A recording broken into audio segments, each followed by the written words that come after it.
और उसके बाद जो टैक्स है, बिजली टैक्स, रोड टैक्स, गुंडा टैक्स, नेता tax, mafia tax, income tax, sale tax, मतलब इतना टैक्स है कि पूरे भारत की एक भी फैक्ट्री बिहार आना नहीं चाहती है। बड़े बड़े नेताओं के माफिया बैठे हैं। लेकिन 88 दिनों से आप लोग कहाँ थे सर? आप लोग पप्पू यादव से क्या पूछ रहे हो?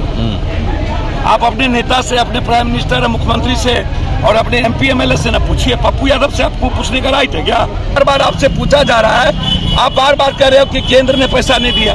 तो जो यहाँ के सीनियर पदाधिकारी हो बताएंगे ना कौन नहीं दिया, कौन दिया। आप चुप क्यों हैं? अच्छा, लगातार यहाँ के जो नेता है इसको एक्सप्लॉयटेशन का जगह बना लिया है। ये कंपनी ठेकेदारों का लूटने का, पैसा उजाही का, पैसा ले जाने का। हर परिवार में कोई भी यहाँ पर जग होगा, शादी ब्याह होगा, यहाँ से टैक्स ले लो। ठेकेदारी भी चल रही थी क्या? ठेकेदारी? हाँ भाई ठेकेदारी तो ठेकेदारी से बड़का यहाँ तो सवारा माफिया बैठल है और सब नेता का रिश्तेदार और पदाधिकारी का रिश्तेदार ठेकेदारी कर रहा है। क्या कार्रवाई होनी सर? बर्खास्त करनी चाहिए, FIR लॉन्च होनी चाहिए। महिला सशक्तिकरण यही है। तो केवल पुलिस वालों उन पर जो आदेश दिए हैं वो उनको प्रशासनिक अधिकारी क्यों बच रहे हैं? मैंने कहा थाना प्रभारी आदेश जिसने दिया, क्या लिखित आदेश दिया था क्या? लिखित ऑर्डर है। मार कौन रहे हैं? जितने पदाधिकारी मारे वो, और जिन लोगों ने जो सिविल कर्मचारी है वो। बीते दिनों बक्सर में घटना हुई थी जहां पर किसानों को बर्बरतापूर्वक पुलिस के द्वारा पीटा गया था, जिसके बाद लगातार कार्रवाई करने की मांग हो रही है। तमाम विपक्ष के नेता जो है वो बक्सर पहुंच रहे हैं। तो वहीं जाप सुप्रीमो पप्पू यादव बक्सर पहुंचे, जहां पर उन्होंने यह मांग कर दिया है बिहार सरकार से और नीतीश कुमार से कि कार्रवाई होनी चाहिए। जिस तरीके से पुलिस प्रशासन संलिप्त थे इस मामले में, जिस तरीके से पद पे ना रहकर पुलिस प्रशासन के द्वारा किसानों को पीटा गया है, उनको बर्खास्त किया जाए। तो वहीं पप्पू यादव का सीधा यह आरोप है कि सरकार के मिली भगत से जो है माफियाओं को संरक्षण दिया जा रहा है। तो वहीं माफियाओं के द्वारा लगातार किसानों को परेशान किया जा रहा है, पीटा जा रहा है। क्या कुछ कह रहे हैं जाप सुप्रीमो पप्पू यादव, वो सुने आप लोग। पहले तो एक बात सवाल है कि पॉलिसी क्या होगी फैक्ट्री आने का। एक तो किसान अब बचे नहीं, बट्टेदार है, तैयारी मजदूर है, बंधुआ मजदूर है। 2 बीघा, 1 बीघा, 1.5 बीघा, 1 कट्ठा, 1.25 कट्ठा, 10-20 बीघा वाले जमीन वाले अब लोग नहीं है। पहले तो हमको यह समझना होगा कि जहां से आप जिंदगी बिहार का बनाना चाहते हैं वहां सबसे पहले लैंड पॉलिसी को चेंज करना पड़ेगा। सबसे ज्यादा प्रॉब्लम बिहार में जमीन अधिग्रहण है, और वो यदि केंद्र सरकार हमें मुआवजा नहीं देती है तो बिहार सरकार को पॉलिसी चेंज करनी चाहिए।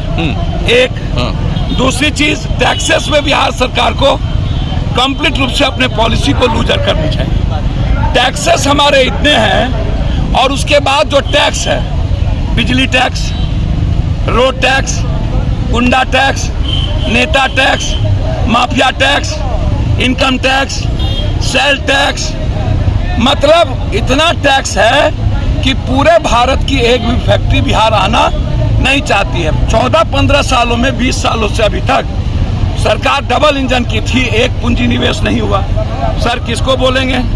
बिहार की जीडीपी का पैसा नहीं मिलता। किसानों को यदि आप 36 लाख 46 लाख रुपया बीघा आपने किया तो 24 लाख मुआवजा पर कैसे आ रहे? किसानों को आप रोजगार देने की बात की है कि हम यहाँ के लोकल लोगों को रोजगार देंगे।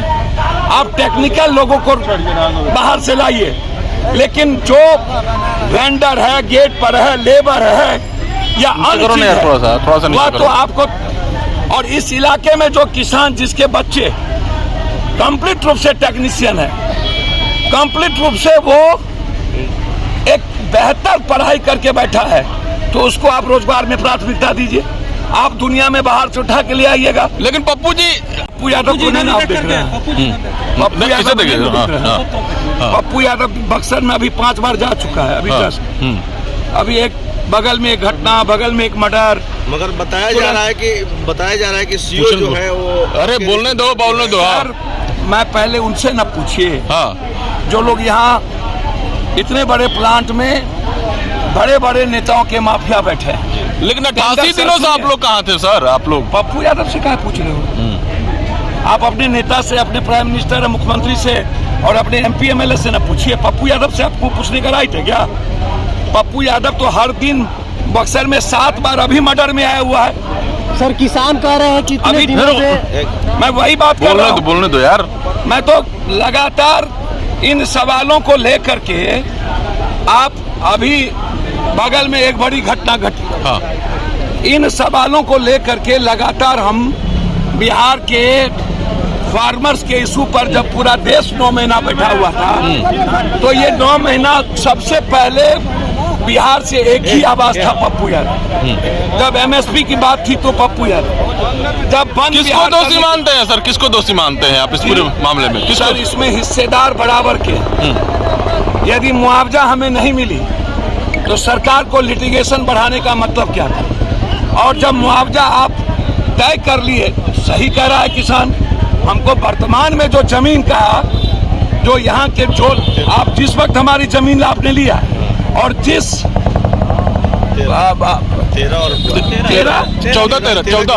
13 और 14 वाला, तो आप 13-14 का नहीं दे करके, और आप ये बार बार आपसे पूछा जा रहा है, आप बार बार कह रहे हो कि केंद्र ने पैसा नहीं दिया। तो जो यहाँ के सीनियर पदाधिकारी हो बताएंगे ना कौन नहीं दिया, कौन दिया। आप चुप क्यों हैं? अच्छा, लगातार यहाँ के जो नेता है इसको एक्सप्लॉयटेशन का जगह बना लिया है। ये कंपनी ठेकेदारों का लूटने का, पैसा उजाही का, पैसा ले जाने का। हर परिवार में कोई भी यहाँ पर जग होगा, शादी ब्याह होगा, यहाँ से टैक्स ले लो, उनका टैक्स ले लो। धन्यवाद सर, भीड़ लगी हुई है। नेता टैक्स ले लो, जो टैक्स लेना हो ले लो। एक मिनट, मैं एक आलोचना नहीं करूँगा, मैं आपको बहुत क्लियर बता दूं, जिस तरह का बर्बरतापूर्ण लाठी महिलाओं पर चली है, या CCTV कैमरा के बारे में उन्हें नहीं पता था।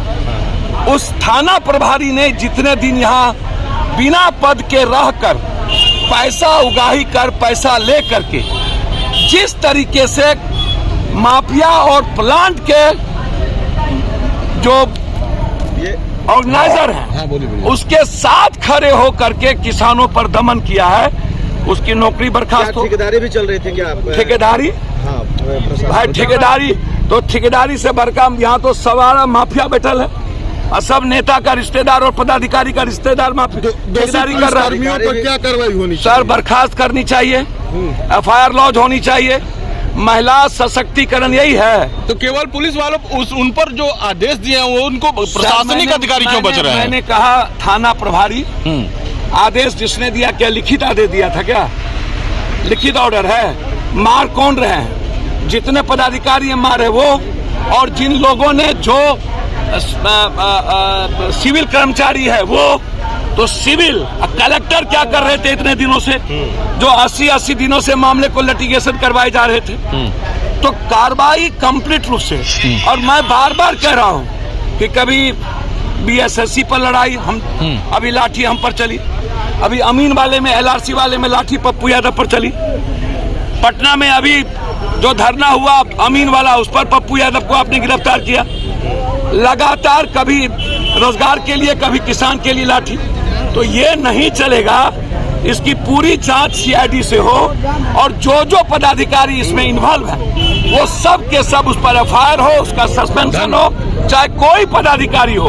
और किसान जिस अधिकार की बात 13-14 की कर रहा है, मुआवजा किसान को उसी 13-14 के आधार पर हो, और जो बाजार बनाने की बात थी, लोकल रोजगार देने की बात थी, और इस इलाके को डेवलप करने की बात थी, प्लांट उस पर अमल करे, और सरकार इसमें समझौता करके किसान को अविलंब मुआवजा दे, ताकि किसान, और जो केस हुए हैं दमन किसान पर, वो केस किसान से उठाए। धन्यवाद। आपने सुन लिया, जाप सुप्रीमो पप्पू यादव थे। बिहार सरकार से लेकर केंद्र सरकार को घेरा है। उन्होंने यह साफ कहा है कि बिहार सरकार या फिर नेता जो है उनके मिली भगत से जो है माफियाओं को संरक्षण दिया जा रहा है। तो वहीं पप्पू यादव ने यह साफ कहा है कि नेताओं के जो रिश्तेदार है वो ज्यादा है माफिया, तो वहीं सरकार कोई कार्रवाई नहीं करती है। मुआवजा को लेकर भी उन्होंने मांग किया है, तो वहीं जिनको पीटा गया है उनको देखते हुए उनकी मांगे पूरी करनी चाहिए।